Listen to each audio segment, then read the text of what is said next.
Brought to you by Global St. Angelo's Venture Funding.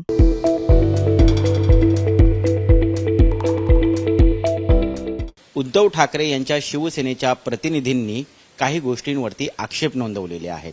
आपल्यासोबत एकनाथ शिंदे यांच्या शिवसेनेच्या प्रवक्त्या आणि नेत्या शीतल म्हात्रे आहेत. आपण त्यांच्याकडनं समजून घेणार आहोत.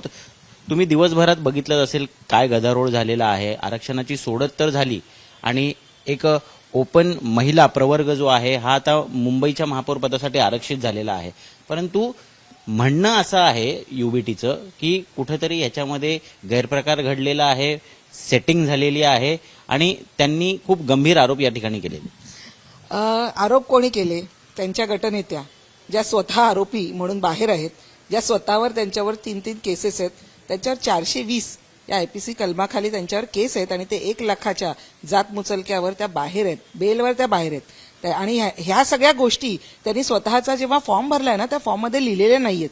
त्याच्यावरून आम्ही त्यांच्यावर केस टाकलेली आहे. मध्ये किरीट सोमय्याजी माजी खासदार भाजपचे त्यांनी सुद्धा याच्यावर आक्षेप घेतलाय. आम्ही सुद्धा आक्षेप घेऊन केस टाकलाय. त्याच्यामुळे यांच्यासारख्या खोटारड्या बाईने असं काही बोलावं हेच खरं तर नवल आहे.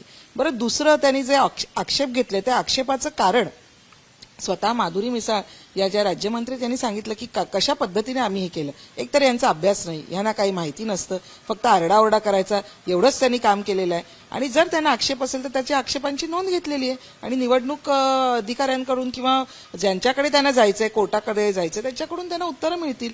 तुम्ही एक लक्षात घ्या की हा जे काही बोलतायत त्यांच्या मनात होतं, त्यांना असं वाटत होतं की देवाच्या मनात काहीतरी असेल आणि आम्ही महापौर होऊ.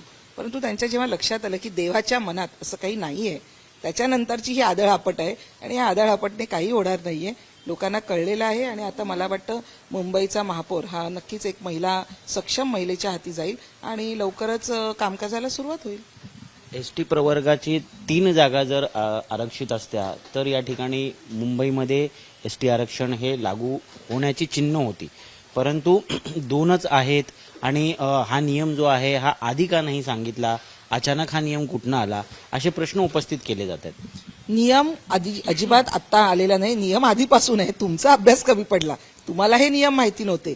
एक लक्षात घ्या की एससी आपल्याकडे महापौर झालेले आहेत, देवळे असतील किंवा स्वतः आंबेकर मॅडम असतील, असे एससी आरक्षण झालेले आहेत. इथे ओबीसी झालेले आहेत, स्वतः डॉक्टर शुभाराव होत्या त्याही ओबीसी होत्या, महिला झालेल्या आहेत, महिला ओपन झालेल्या आहेत. त्याच्यामुळे जे चक्राकार पद्धतीने होत आहेत, कारण आपला नंबर ओबीसीसाठी 17व्या क्रमांकावर होता. जे काही 29 महानगरपालिका होता त्यावर मुंबई महानगरपालिका 17व्या क्रमांकावर होतं. त्याच्यामुळे त्याच्यावर ओबीसी लागणार नाही हे तेव्हाच स्पष्ट झालं होतं.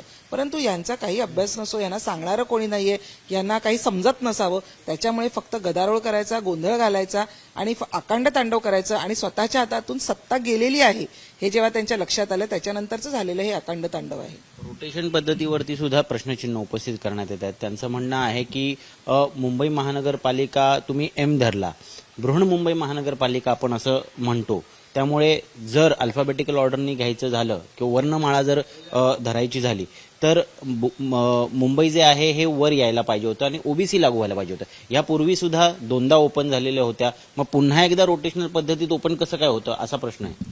आता तुम्ही बघा, मुंबईला MCGM असं म्हटलं जातं. हे त्यांना स्वतः या महापौर होत्या, यांना ह्या विसरल्या का? मुंबई महानगरपालिका किंवा Mumbai corporation of greater Mumbai असं त्याचं नाव आहे, हे ते विसरतात का? तर मला असं वाटतं की हे एवढं हास्यास्पद आहे आणि एवढं बालिश प्रकार चाललेला आहे. कुठेतरी आम्हाला काही मिळालेलं नाही, त्याच्यामुळे जे आम्हाला मिळालं नाही चुकीचं आहे.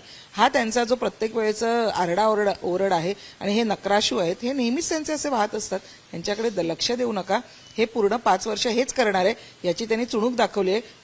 किशोरीताई, माझं तर म्हणणं आहे की तुम्ही स्वतः कशा बाहेर आहात, कसे तुमच्यावर केसेस आहेत याच्यावर बोला. आणि तुम्ही या सगळ्या केसेस या लपवलेल्या आहेत स्वतःच्या पत्रामध्ये, निवेदन पत्रामध्ये, हेही लोकांना सांगा. त्याच्यामुळे उगीच आपण कारण नसताना अखंड तांडव करू नये अशी माझी विनंती आहे. शेवटचा आणि अतिशय गंभीर आरोप ते करतायत. त्यांचं म्हणणं आहे की ओबीसींवरती अन्याय झालेला आहे, त्या ठिकाणी बहुजनांवरती अन्याय झालेला आहे आणि पक्षाचा मॅन्डेट बघून अशा पद्धतीनं आजची जी सोडत आहे ही काढण्यात आली.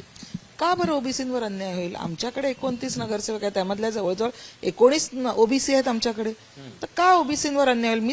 म्हणजे मला कळत नाही किशोरीताई अशा पद्धतीने कारण नसताना जाती जातींमध्ये भांडणं लावण्याचा का प्रयत्न करतायत. असं कुठेही नाहीये.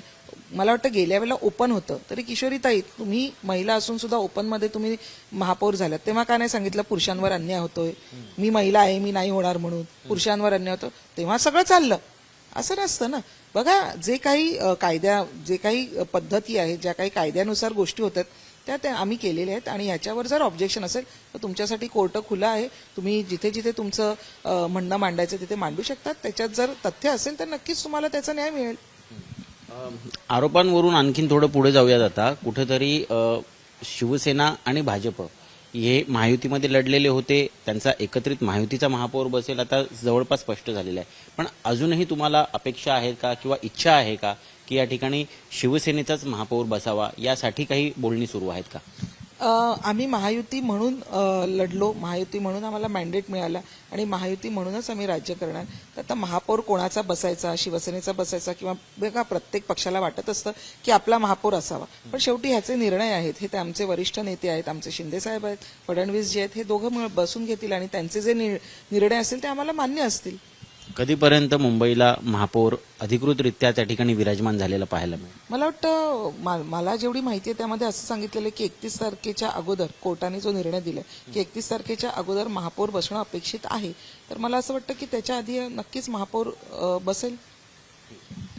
तर आपण पाहतोय या ठिकाणी जे जे आरोप करण्यात आलेले आहेत, जे जे आक्षेप घेण्यात आलेले आहेत, त्या सर्व आक्षेपांना या ठिकाणी शीतल म्हात्रे यांनी उत्तर तर दिलेलंच आहे.